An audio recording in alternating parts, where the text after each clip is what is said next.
এই যে রাস্তাটা এখন আমি যাচ্ছি, এটা মূলত দুর্গাপুর থেকে রানীহাট রোড, আমাদের গুরবিশা থেকে মালঞ্চা পর্যন্ত যে রাস্তা মাঝখানে, এটা এই রাস্তাটা যথেষ্ট পরিমাণ সুন্দর, এবং এর থেকেও আরও বেশি সুন্দর হচ্ছে গুরবিশা থেকে আবার দুর্গাপুর পর্যন্ত রাস্তা, দুই পাশে রাস্তার যে একটা গাছ, অন্যরকম সৌন্দর্য এই রাস্তাগুলো, বিরাট এই গাছের কারণে সেইগুলো আমি দেখানোর চেষ্টা করব।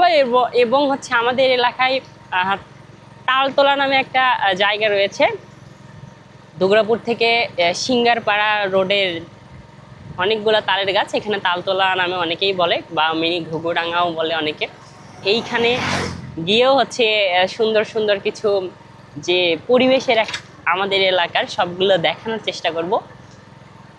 আর সত্যি কথা বলতে আমি ঘুরতে পছন্দ করি, সেই ছোটবেলা থেকেই বিভিন্ন জায়গায় ঘোরাঘুরি আমার বলতে পারো যে নেশা, যে বাসায় এই জন্যেই আসলেই আমার ঘোরাঘুরি আরও কয়েক গুণ বেড়ে যায়। ঢাকাতে যখন থাকি তখন তো বন্দি, আর এত প্রকৃতির কাছে বাইক নিয়ে ঘোরাঘুরি করা যায় না। আর ঢাকার যে একটা কস্টলি, ধরো রিক্সা কিংবা বাইকেই যখন যাও, প্রায় প্রত্যেক একটা জায়গায় যাওয়া আসা মিনিমাম তোমাকে 300 টাকা ধরে রাখতে হবে। সেই জায়গায় আমি যদি 300 টাকায় এখানে তেল তুলি, দেখা যায় একদিন আমি পুরো রিল্যাক্স মুডে ঘুরতে পারি পুরো শহর। এই হচ্ছে লাভ, যে বাসায় যখন আসি নিজের বাইক দিয়ে, বাবার বাইক দিয়ে, বন্ধু বান্ধবের যেগুলো বাইক আছে তাদের দিয়ে ঘোরা হয়, প্রচুর চিলমিলে ঘোরা হয়, খাওয়া দাওয়া হয় হাইলি, যেটা আসলে কাউকে বলে বোঝানো যাবে না।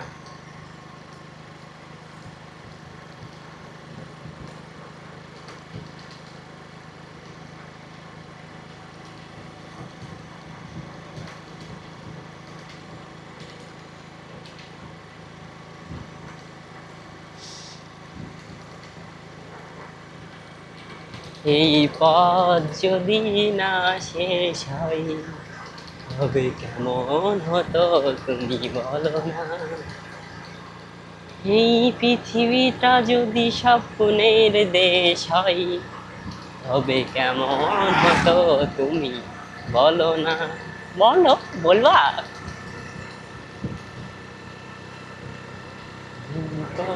যদি শেষ হয় তবে কেমন হতো তুমি বলো, এই পৃথিবীটা যদি স্বপ্নের দেশ হয় তবে কেমন হতো তুমি বলো না, তুমি বলো, আহা তুমি বলো।